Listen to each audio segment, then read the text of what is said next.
আসসালামু আলাইকুম। আমার দেশের নতুন অভিভাবক ডক্টর ইউনূস স্যার। আমি একজন আরব আমিরাত প্রবাসী। আমার বাড়ি কিশোরগঞ্জ পাকুন্দিয়াতে।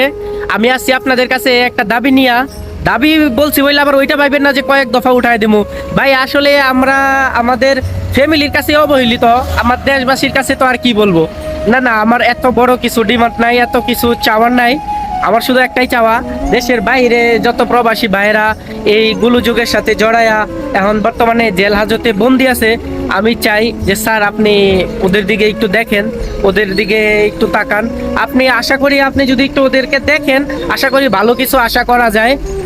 আর আমরা প্রবাসী, আমরা অবহেলিত, আমাদের কিছু লাগবে না। ছাত্র ভাই তোমরা আমাদের ভুইলা গেছো, সমস্যা নাই। যে কোনো সময় যে কোনো প্রবাসীরা তোমরা ডাকলে পাইবা।